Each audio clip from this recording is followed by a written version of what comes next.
Hey, Diane. Hey, Reed. Let's get started. So Okay, everybody, I'm Reed Riggs, and I'm here with Diane Neubauer. right.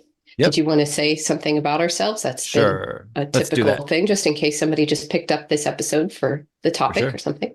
Yeah, maybe they think season one we didn't get our speed going, so they'll see how it starts off in season two. Yes, yes. Mhm. This is the first episode of season two, so this is Yeah. fun. Do you want to intro yourself a little? Sure. I'm Diane Neubauer. I was a Mandarin Chinese language teacher in K to 12 schools, three different ones for 10 years. Then went back because I loved it so much and got a PhD in language education and finished that in 2022. And then these past couple years, I've been doing a whole lot of different things, teaching at university level, teaching Chinese online, which I did through my PhD time too. So really enjoy Chinese language teaching. I think I still want to keep it. I will be shifting to a full-time position at the University of Louisville, clinical assistant professor of multilingual education. My focus will be on preparing teachers to be ESL focused teachers and work with multilingual kids in any classroom setting. And oh, just a disclaimer, I am not speaking on behalf of my future employer. I'm just speaking as a person. That's a fantastic disclaimer. Thanks for the update. That's really fantastic news, and I've been following your your many applications Yes. to universities, and so this is really huge news. Like it's a massive. So Yes. 101 different applications over yeah, a 2.5 year time period. So as yeah. No, I'm so happy for Facebook you. friends and supportive friends know.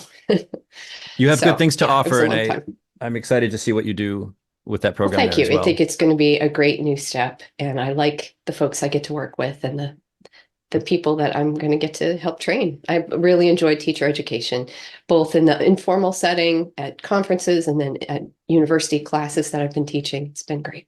And teacher education is what brought us together for this show too. This is Um, true. so I'm Reed Riggs. I completed my PhD at the University of Hawaii in 2018, and Diane and I are currently working on a research paper about classroom interactional competence, and I won't say anything else about that for now. We recently this year we published a paper together about play, how play developed in these kind of four stages in a classroom, and I'm currently I'm a K to, in a K to 12 private school. I'm a 9 to 12, ninth grade through 12th grade IB Mandarin teacher. Both Diane and I are Mandarin instructors. We both lived in China for many years. Um, On and I've been different in times, separate places, but happen to separate times, be the separate same. places. Just so no, Southwest, we didn't meet Southwest. until Yeah. in the US. Yep. I was in Sichuan. You were Yeah, in Yunnan. Yeah. correct. Yeah. So Southwest. Although those two provinces are also extremely different. Their cultures are Yeah, yeah. very different. I Borrow guess food from each other a little bit. they borrow food a little bit. They're both leisure cultures. Kind Hmm, of friends of mine have said that they're very similar to Mediterranean European kind of, you're in interesting. a warm climate, so you develop Oh, leisure activities and sit around. see, that's the impression that people Oh, have of okay. Kunming because it's all this four Okay. seasons of spring kind of Yeah. talk about what Kunming's um, climate's like. In Mm. fact, it is pretty darn cold in the winter and it's Ah, damp. And so it's, this kind of bone chilling, sure. just above freezing for about a Yeah. month. Sichuan as So well. yeah, some Sichuan as well. stories. But you said a Yeah. month. That's Maybe different from up two. in the north. Yeah. Yes, So absolutely. It's yeah. not Yeah. frigid cold. I never saw snow, but it can snow Mm, in Kunming. mm. So anybody pull out a Yeah. map. It's Right. a mile high city, so it's an altitude difference too. Gotcha. Yeah. Well, we love China, like just talking about there's so much to explore and talk about. So we Absolutely. talk about that a lot too. Um, so the other thing that I guess is relevant to my expertise or my opinions here, I won't call it expertise. I'm going to call it opinions. Um, Okay. we're here to have discussions. We will tie things to research when we think of them. We both have read a lot of research and we talk about research constantly. But this focuses on language teaching, and then we branch out our discussions into research whenever and wherever relevant and tie it together in whatever opinion we have about it. So this is the Yeah. Diane and Reed show. Yeah. Yes. Star Talk. Star Talk is my other big one. So I was involved in Star Talk for 10 years. helping out in different ways at the Hawaii Star Talk program and just watching the teachers as much as possible. And then leading a few Star Talk programs from 2017 until recently. So I'm very familiar with ACTFL standards and Star Talk standards, Star Talk endorsed principles, and lots of teacher training. I have a lot of experience with teacher training, workshop sessions, and just watching how teachers respond during the sessions and the kinds of questions they have after the sessions. And Dan and I worked together in Agen in France in 2019. Dan was the teacher, and I was kind of a research assistant, but I helped wherever possible with classroom needs as well. Yeah, and you did a little teaching in that as well. Did a little teaching. That was a publication that is now out. So that's fun. Yeah. That book is called We'll Heteroglossia. list that. Okay, we'll put it down in the show notes. Yes. So our first episode here, this is season 2, episode 1. I see on our list is planning and communication, we could just call it that and just leave it at that. In the show notes, I wrote it as communication for language versus language for communication. And I think we have a lot to say about the planning aspect, and teachers, that'll be the anchor point, is the planning. How do teachers need to plan something? My first, even those who claim they don't plan anything, they actually often, I hear them talk about a planned something. The most abstract one I saw was Lori Clark saying "lead with love." Oh, that's a plan. It's very broad. It's very, very broad. And even when she says that, I imagine she has some specific images in her mind of what she'll do with students or say with students. So we're not trying to go that broad, but it can be that broad. I think she's thinking more of principle. Like, what's the first thing you need to prioritize and think about? Well, leading with love of the students. Think of the language of the people you're going to talk about, all of that. So yeah, she's obviously got a lot of great planning and things. Her work with embedded reading, for example, very planned. Oh yeah, but thinking first of the students and their well-being. Yeah, so definitely. So yeah, and anything we're mentioning, we're going to add to show notes as well. We'll do that. Yeah, so and you've been really good about that. Thank you, Diane, for taking charge of that. Letting everyone know right now that Diane has taken charge of all the details of all of this. We made it. Well, yes. This was recordings. You have a small child and a full-time job. I have a small child and a full-time job. Right, so right. Neither. Well, applying for all those jobs and getting ready to move, those are not nothing. And you do tons of you sign up for so many things, and I always admire you do probably somewhere between 5 and 10 times the number of things that I do. I'm trying to say no wisely for the next several months. Yeah. And I actually had some plans for the summer that I needed to cut back on. So yeah. Well, grateful. Yeah, we recorded these the last season and didn't have any plan of what to do with them. We said we should just sit down and record conversations. And we kind of had an idea. We started a Gmail account called Conversations About Language Teaching. Just Conversations About Language. We didn't make it the full length for the gmail.com. So we had something in mind, but then you talked to some other podcasting friends and figured out the details. Yeah. Specifically to Claudia Elliott. Thank you. Who gave a shout out to our podcast on hers recently. And so we can do the same for her as well. She does a podcast about growing with proficiency and issues of language teaching and classroom activities to some degree, but also broader principles. Let's link so to that she was really helpful pointing us to how to keep it simple to produce a podcast and how to distribute it. So yeah. So thank you, Claudia, and we'll refer listeners to her podcast for sure. Yep. So there is a common thing that we see with language teachers that I've seen, and Diane and I have talked about this. So I'm going to say that you've seen it too. It's most evident in language textbooks that the sequence of instruction mainly is vocabulary. That we're mainly teaching this list of vocabulary in this lesson or in this unit, or these lists of vocabulary in this unit. And when we're done, those are done. That vocab is done. And I see this attitude with a lot of students that I either substitute for, where I'll say something like, good morning, in their language. I substitute taught for Japanese classes, French classes.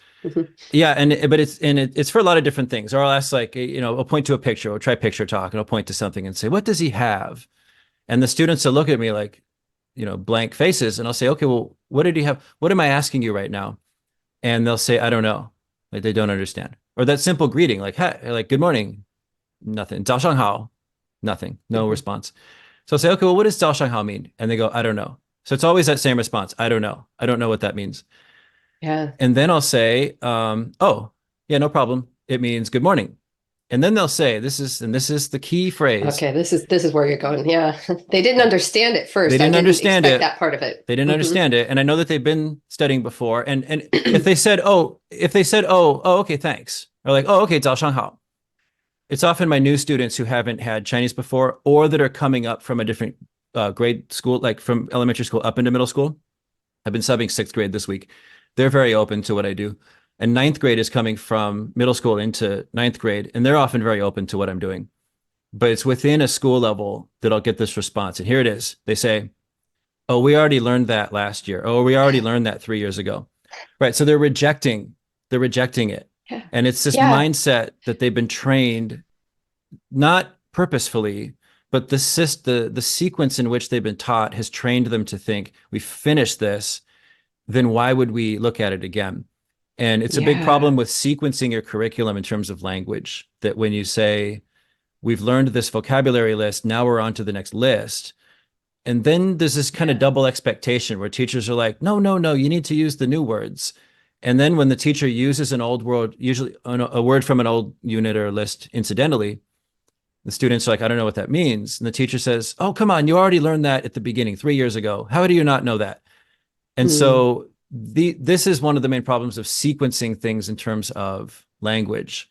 Now, Yeah. the opposite is to plan in terms of what are we going to talk about? And when you do that, language naturally comes up and language naturally gets recycled. And Yes. so Both. both Some happen. new comes in Some and new some comes in. is inevitably still relevant and That's still right. needed. And so you Yeah, must use the quote old stuff. But can we just pause for a sure. moment? Like I know you've shared that kind of story with me before about students responding in that way, but it's still just they've carried to the logical conclusion that you don't even need to remember words like have or good Yeah, morning. And when yeah. they are re-encountering it and they don't recognize it, it doesn't alarm them that their next response is, oh, if that's what it means, well, we did that. Like what? Like, wow. I So think that they're thinking of like, here's a metaphor that is meant to sound absurd. That if I said, welcome to bicycle class, that we're going to have to build up. We're going to have to build up the forms of the bicycle so that someday on your own out in the future, you'll go ride a bicycle. mm, And so today we're going to learn the spokes. And I have uh, 32 pictures. And we're going to start with picture one. Here's the first inch of the first spoke.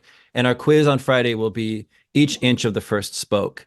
And yeah, then later, when you say, like, hey, what about all the spokes on a bike? Months later, and they're yeah, like, oh no, we already did that, but I don't remember them. The thing you were teaching wasn't even I'm going to use the word skill, and I know that carries a bad name in our field, but I think the word skill should have a it different can meaning. anyway, but yeah. Yeah. Skill. Let me take a little tangent pause here because this is Okay. an open-ended discussion after all. Um, we use the term skill building a lot, and I want to define that the way I understand it for teachers in my circles, in our circles. And then I want to say why I prefer a different term. So, skill building is often referring to the typical way of teaching language, where you teach sounds as skill. Like, do you remember these sounds? And once you've memorized your letters and sounds, you build them into words. Once you've memorized some words, you build them into sentences. And once you memorized sentence patterns and grammar patterns, you're going to later build that up into something functional like a conversation or a paragraph or something. Do you agree Yeah. with that definition? Skill Um, building? or it can be skill building like the practice or the present practice produce model Okay, of instruction, I think fits sure. skill building, whereas the Okay. idea that it's input as the first step, but it's not as well. It's a very specific modeled thing. It's presenting, Mm. here's this form Oh, you yeah. need to produce in a few minutes or later in class. Yeah. And so, here it is, memorize it, immediately. Now practice with it. Now, teacher might do something with the students, make the students do something with each other to rehearse to the production of this set of sounds that means this thing they are told. And then they produce it on their own. So less scaffolding, they go and redo that again. Maybe they do this model conversation back and forth with a partner. And they think of this, like, I think of that for skill building, Gotcha. actually. I Gotcha. mean, there's other terms like in research, I'm thinking of like DeKeyser or something. I think sometimes Okay. they talk about skills acquisition theory in Yeah. that way. But Well, I think step back a little bit from that. yeah. Where I hear it is like this idea that you rehearse this actual activity and then you reproduce that actual activity. Yeah. It Yeah. sounds like behaviorism to me, Oh, it's very not much, like yeah, it's very rooted in behaviorism. Yeah, here's a specific whether or pattern I not want you that's to learn, acknowledged. which again, it has the same problem as the first one is we're choosing language forms as our learning targets. And Hmm. most teachers, even teachers in CI circles, I think would often say, yeah, of course. Like what else is there? Like I have my Right. target verbs. Shouldn't that be the target? Like we're thinking of language in this discrete way still. Hmm. And so Yeah, in discrete meaning like individual little separate, parts here. separate, yeah. Yeah. And Yeah. so separate little bits that you get all these little bits, each one at a time, and then you Right. can kind of Yeah. somehow, the idea is that you're going to Yeah. synthesize it some magical, well, Yeah. I have Some to my maybe not perspective magical, on this but says it in the doesn't happen, but it's, yeah. yeah, it's like this often unseen, I would argue, by the Mhm. teacher who's teaching this way, that there's just kind of a faith that this is going to happen in the future. Maybe when they go to the target language Sure, sure. community Yeah. location, Yeah. some sort of a place where they're going to encounter the language. And then I've heard that a lot, where, Yeah. that's really where you put it all together, quote unquote, Yeah. Yeah. Yeah. and Yeah. I've been start to told be that. able to actually have Yeah. what ACTFL would call proficiency or Yeah. But acquired that's later. language. And Yeah. yeah, So like, so I yeah. guess So your in thing terms about the of spokes on the bike makes a lot of sense where in that thinking, yeah. like, well, we have to do these little pieces. We build up little pieces. And then there's some time out in the future Yeah. But not that my is job. going to It's not allow my you to job. put them together. Yeah, that'll Exactly. be your It's not, job. it's like not Yeah. even your job. No, it's not my Can job. I add another like language sequencing effect Oh, that sure. I remember from teaching? So my mindset as a teacher shifted a lot. Episode 4 back in season 1 had something about that. When I got started, it was very much like this. Here's this list of vocabulary. They're going to need to know these sounds mean this. They're going to need to write these characters. They're going to need to perform these sentences. And I was like afraid, didn't want to give them too much, quote unquote. So I really wanted to just use those. I didn't want to use any other language with them. Like maybe it overwhelmed them. That's kind of where I started. That was my thinking so much about it. But then from unit to unit, those words wouldn't come up. And I remember in 8th grade, I had would my first job teaching grades 5 through 8, eventually grades 4 through 8. In 8th grade, we would do an immersion trip to San Francisco's Chinatown, where I would just speak to them in Chinese. And the students were more flexible in their language use, but I really wanted to provide that sort of an immersion setting. We did a lot of Chinese things. I distinctly recall talking to a student about their room and whether or not their room was clean. And they looked at me like, what? And I said, oh, I just, as an aside, I said the word in English, like cleaned. And one of the students was like, oh, well, that was such a long time ago. We don't know that word. Like, like it's like she remembered that had been something that she had studied Yeah. and that at one time she would have known. Yeah. And like, so, there's this constant language loss. Mhm. They performed very well on the test. This was a very good student. And then it wasn't something that lasted with her. And she didn't even kind of expect, Yeah. maybe. Yeah. I And think well, let's come back to two things. So we'll come back to the main we're sort of getting into some onion layers here. So the outer layer we started with, we'll have to come back to is better we've been defining language, say communication for language. And then I wanted to talk about skill building as a different definition. mm, So like let me do the skill building one and we'll come back to the bigger one. So the skill building, like when we're treating forms as the skill. We're saying the skill yeah. is you can produce this grammar pattern. And even those don't usually focus on the comprehension of the grammar pattern. Like it's Yeah, often, can you not produce it? not Can you yeah. produce it? Yeah. Right. It Yeah. yeah, if you understand it, it's kind of taken for granted. The goal is to produce it. Right. Have Right. Or students say it right, the understanding is a write path toward it, producing. It's not like not its own understanding as goal. its own can-do statement, but it's Right. understanding as a path toward eventually, like, so that you have some sense of how to produce it. And production is usually the Yeah. goal there. But there can And be, can just a little caveat. We're yeah. describing a way of thinking that does not fully conform to what either of us actually think Oh, we is the disagree way with to that go about it. strongly. Yes. Yeah, no, that's So not. I We're just want to describing. clarify. Yeah, good. Yes. No, and thank you for clarifying. We're describing what we see. We Yes. have, and yeah, we're pretty And strongly. my past mindset to some degree. Oh yeah, me too. Same. My first English teaching job in China, I had a encounter, not encounters. It was interchange. I forgot what it was called. It was a yellow. There was a book series. It was Cambridge, I think, published, and I just would skip to the grammar points and explain them in Chinese. And I was like, "This is so Oh, great! I'm teaching English and practicing my Chinese.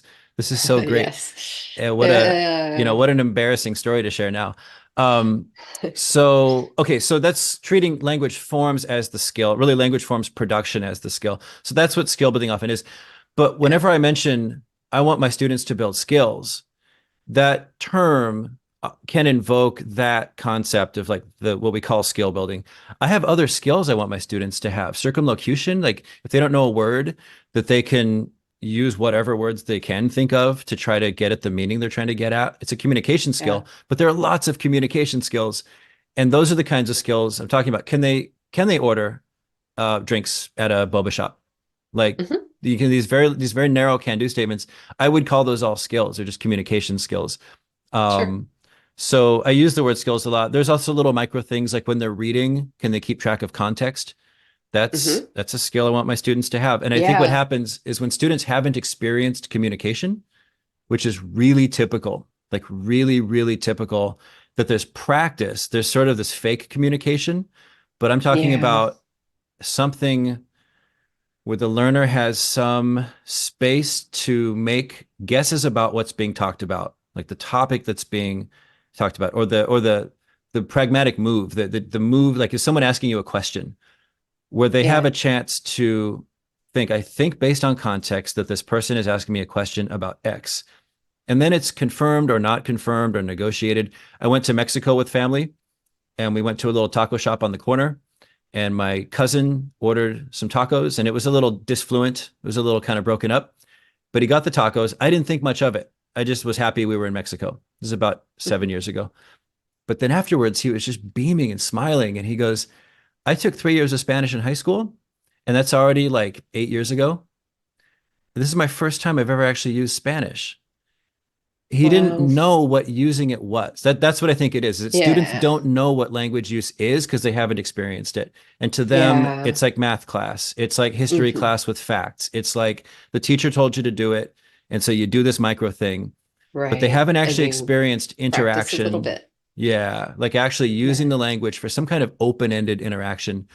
Hmm. I had a Or a student bigger reason you're using these words to to do you're something that's not not just the using language these itself. words so that you're demonstrating that you can quote, use, Yeah, unquote. yeah, Again, it's like a lot of yeah, quotes, but like you're yeah. imitating the use of the language, but you're not actually doing anything with the language other than performing. And then It's a classroom activity. nothing real nor Yeah, you're playful. not using that Yeah, language to get something, yeah, to find out something, yeah. to express something. Sure. It's all about the, It's yeah. just practice. Like it's what we've called just practice. It's yeah. Yeah. So yeah, another metaphor I thought about is like if I had some kind of wood shop class and I was like, here's a screwdriver, pass it around, look at it, memorize it. Here's a hammer, look at it, pass it around, memorize it. And then we're like, okay, that's all the tools. I think we're done. And later, if you're like, hey guys, let's build something, and then you hand someone a screwdriver, they're like, oh, we already learned this one. And I'm like, We have you learned ever that used it? last year. I've never used it, Yeah. but you're using the screwdriver and hammer to build something. And that's what the meaning is. Like the building something is building some kind of bigger topic or bigger idea, bigger discourse, or to get some information or to get a thing. Order tacos. So some using the language to do anything at all. And I think that's just not happening in most classes. It's an isolated Yeah. practice kind of thing. And So if it does happen, it's kind of sometimes if it's not on your radar, it's like you might be doing it just because you kind of feel the draw towards it because students are often more, I would argue, it's going to be more engaging if you have this greater purpose for why are we doing something with the language now? Oh, we're creating this story. Oh, we're learning about everybody's Yeah. breakfast foods and whether or not you even eat it. Yeah. You're doing something with it. I would argue that's going to increase students' willingness to participate in class and engagement. Not make it perfect, but Yeah. it gives a little pull, a little draw. So Yeah. sometimes I Yeah. think teachers might not have it on their radar, but they do it Yeah.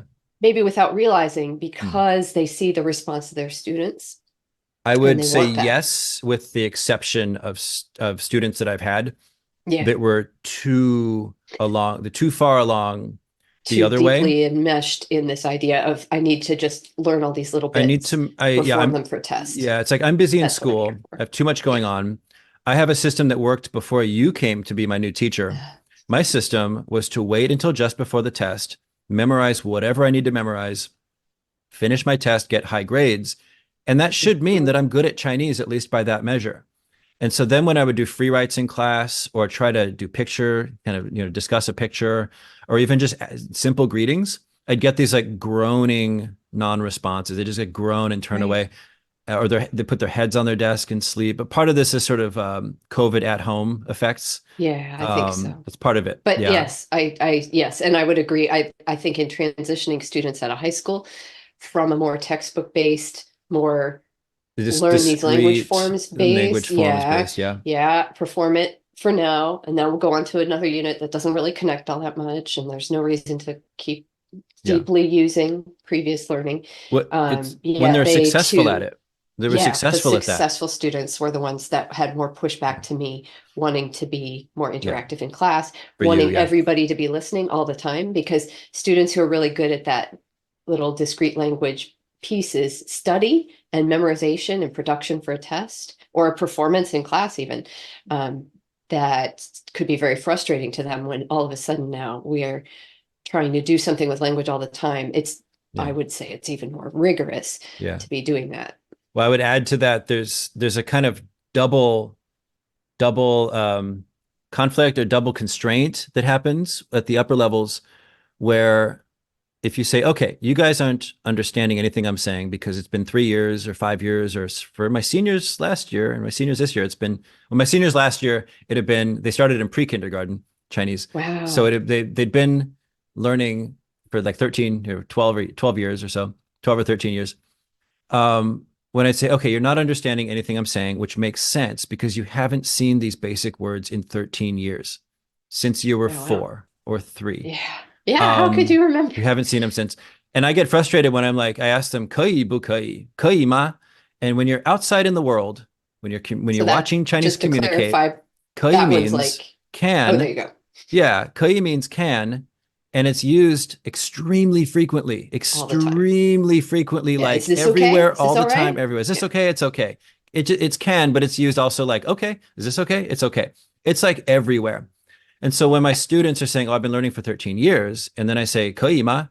And they say, I don't know what that is. And then I tell them it means can. And they go, I don't remember ever learning that. I'm like, my Yeah. response is somebody hasn't been using the language with you. Like if you, it's like you walk through a pouring storm and you're bone dry. And I'm like, how did you get through the storm? And it's like, oh no, we never came in contact with the water. It's just somehow no Yeah. one was using the language with me, or it might have been taught in Yeah. some vocab list 13 years ago, never used since. Right. But you can't really use Chinese without using kei. Like I it agree. needs to come up. Yeah. Yeah. So I can remember distinctly that word was one of the ones when I was very early teaching, thinking like, oh no, I got to keep from using that word yet because that's going to overwhelm them with, like, but it's so functional. You're constantly wanting to use that. So, it's so functional because that's why it's so frequently used out in the world. It's like you mhm. need it. It communicates something. It communicates a meaning Yeah. that we want to communicate all the time. Like, okay, okay, not okay, not okay. Hmm. Um, so, well, okay. So for the audiences at home, this is where Reed loses his train of thought. But let's come back to our main topic. Yeah. So Um, that's like the idea of the planning that's based around use like language No, that's communicating for language. That's the It's model we've been communicating for talking about in language. different Yeah. ways. And I would say that if you look through a textbook, and I wrote about this in one of my Hawaii TESOL articles. I'll have to Link it. remember which one. I'll link it to you. Hmm. Yeah, I forgot which one it was. But I went through a lot of different textbooks, task-based language teaching, a lot of different sort of method type, named method type teaching. And I kind of said that often what's happening through each of these is that we're sequencing things that we never come back to because they're done. And that something more Hmm. routine based might be better for language teaching. Because that's how, my 2-year-old at home, we eat dinner every day. There's no end to it. We'll never not eat dinner Yeah. every day. There will never be an Hmm. end to dinner every day. And it's at dinner that words get repeated. And those are the safe places to get more exposure, to build on what she already knows, to keep building up. The classroom is an Hmm. institutional space where institutional business needs to get done. And this comes out of conversation analysis research on institutions, but classrooms within that. And we have roll call, please sit down. Can I go to the bathroom? Daily, just daily. And that might be some of the most useful stuff to really focus on, is like if we're in a classroom and that's the stuff they learn the most because it's repeated Yeah. so much, that like maybe we should focus more on that, or make units that kind of cycle around instead of being like, we finished that, that task is done. Now we move on to the next thing. Unless you're in a work setting. If you're in a work setting and you're training for work tasks, then those tasks become routine outside the classroom because they become routine at the workspace. So what happens in a textbook, and this is a part of that article, was in a textbook, I want to call them a list book and not a textbook, because the other stuff that comes up in the lesson isn't about the information in the text. There's a text and there's a vocab list that supports the text. But then the activities that follow aren't about the text. They're about the Hmm. vocab list. They keep Yeah. practicing and recycling the words from the vocab list. They do not refer back to the information from the text. Some Hmm. might, and they usually are intelligent, they're focused on that. And so they'll call themselves something different, like a task-based Yeah. textbook or communicative textbook. They'll call themselves something special. But most textbooks, you can pretty much high percentage certainty grab one off any shelf and look through it, and you'll see a text followed by a vocab list followed by exercises, and everything revolves around that list, not around the text. And Right. so what I would say, that's Yeah. It one doesn't example. matter what the text means, that passage about, conversation or Yeah, a so in the reading or text, something. It in doesn't the really in matter so in the much. text, like the college student visits another college student, and then he says, "Do you want tea?" And they go, "No, I want Coca-Cola." And they say, "Great, thanks. I like to drink soda, and I like to drink soda too." Great. Those people and those sodas and that information about whatever came up in the text, it could be a better text, by the way, but even that, the rest of it's like, name your morning routines about what do you drink.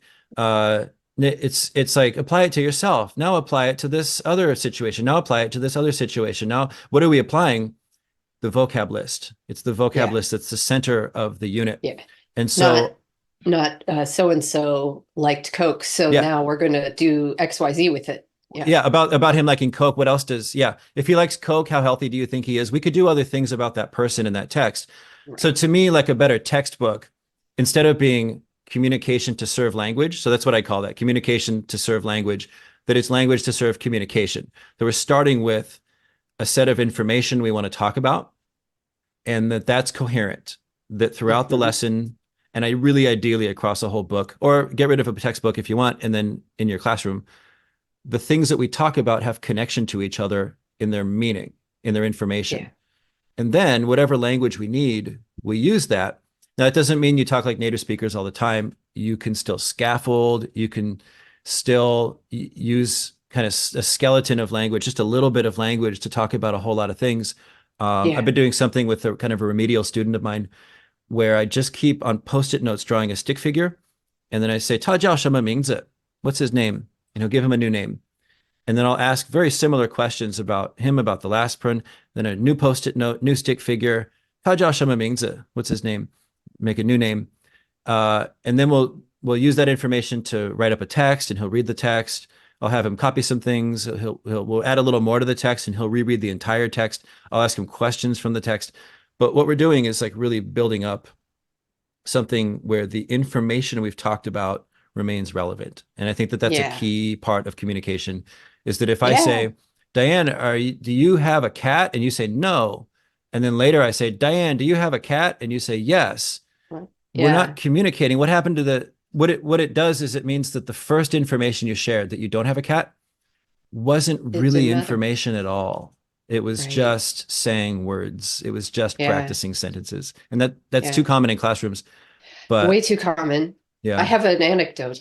Uh-huh. Can I go for that one? Oh yeah. It's brief. It's my parents were brave souls and let me teach them a first lesson of Mandarin Chinese on recording on the internet. So they enjoy being known as Chinese language learners on occasion. They're quite pleased that it's still up and people are still watching that. So that'll link, of course. But the thing that my dad did at one point where it's like I realized he had this mindset. It's like, what's the teacher trying to get me to do? Kind of a mindset. Like what am I supposed to sound like? Mm. Because I was asking him about drinks and well, do you want to drink Mountain Dew? And he said yes. And I'm like, no, no, you don't. You never, ever. You hate that. What are you talking about? You can say no. And it's like, I don't remember exactly what my reaction was in the moment, but the idea that no, I really want to know what you think, not wait, what type of language forms am I supposed to Yeah. give to you? Yeah. And that's Yeah. what you're looking for. Like, no, no, no. This is about the information. So Yeah. yeah. Yeah. Well, Seedhouse, I think Seedhouse would have labels for those from his 2004. It was a book, but it's a Book. supplement to language learning, the journal. Yeah. Let me see. I And think I got it. yeah, you have a copy of the book. I have a digital version, and I love that I can search key terms. Yeah, there you go. The interactional architecture of the language classroom, a conversation analysis perspective by Paul Seedhouse. Yes, 2004. Oh, look at Changed my Diane's got a life. ton of little tabs all stickied in there. Oh Um, yeah. so he sort of comes up with these kind of very, very large categories of types of interaction in language classrooms. And two among them, there aren't only two, but two among them are a form and accuracy context. And one of the main features of a form and accuracy context is that you're focused on form and accuracy and not meaning. And so it sounds like your dad was assuming Yeah. or enacting a form and accuracy context, and then you initiated repair on that. And you said, no, you're not, your kind of answer doesn't follow my teaching goals or my desired interaction right now. What I want is what Seedhouse would call, not in that moment you were thinking that, but right now I'm giving it Yeah. The Right, Seedhouse right, right. label, a meaning and fluency context where the main focus is on meaning and you're not making any corrections to form or really focusing at all on the form. They could make grammatical mistakes and you wouldn't stop them or chastise or fix anything. You Right. might say, oh, and then say it grammatically correct back. But that Hmm. oh does some work there where you're showing attention to the meaning. Yeah. Exactly. Yeah. Yeah, that was the priority. Yeah. We have a minute left in our recording. That's what I I was feel just looking pretty at. good. I think we defined and gave our opinions about language Hmm. for communication versus communication for language. Yeah, Um, or at least in the broad sense. Now, how that would look in like, okay, but what do you plan your units around now? oh, How do sure. you start doing that? I think that would be a good follow-up discussion at some point. We should. We should come back to All that. right. Well, speaking of that, we do have a follow up to one of our last seasons, but let's see if I can fit these in. Okay, so the next episode we have planned is reducing workload and Ah, really taking awareness of institutional pressures and goals. So teachers have a lot to do. Grading is a big one. A lot of other duties. Teachers. I'm a teacher right now, and it's hard to find time to do really cool things because if they take time to plan, they go on yeah. a wish list of things for the future. So we could talk about that. Yeah. We want to continue our discussion from season one about targeting beginners. We Hmm. listened to that episode and felt like there's a lot more to say. And so we'd like to say more about that. Then we have engaging unwilling students. We've mentioned a bit about that today, and we'll see if we have Yes. more to say. We'll see if we have more to say. So this is flexible. Yeah. The next episode that we have in mind for the fifth episode of this season would be independent language learners and comparing and contrasting with language teachers and noticing what their context differences are and how their goals are sometimes similar and different. Right. Then, What we can learn from each other, but also where we might talk at cross purposes with each yeah, other too. yeah. Um, Exploring purpose. We talk a lot about purpose. It's in Bill Van Patten's book, while we're on the While we're on the topic, that topic. he gives some definitions of purpose. Dan and I think that you can look at purpose at little micro levels and also at really big long-term levels and everywhere in between. So we'll explore that. And then in the last episode on our list for this season, we want to have a sit-down meeting with Nan, and Nanta is going to talk about teacher education and development with us. That's the current plan. So Yeah. this is open to change, but that's what we have in mind so far. Yeah. And then we wanted also to just say thanks to those who've been listening to season one. We've been really encouraged by the response from people. And a special shout out to those who live in Australia. The second most common listener location was the country of Australia. Reed and I are both located in the United States. That was first. That didn't surprise me, but Australia was number two with about 19% of our listeners right now. And of the cities, Brisbane, Melbourne, and Sydney are the first three on the list for listeners. So hello to you all. Good day, we Hello, should say. everybody. Yeah. Hello, everyone in Australia listening to us. Okay. Well, thanks, Diane. This has been fantastic. It's been really fun. And thanks, everyone, Yeah. for listening. Yep. All right. Till next time. Bye-bye.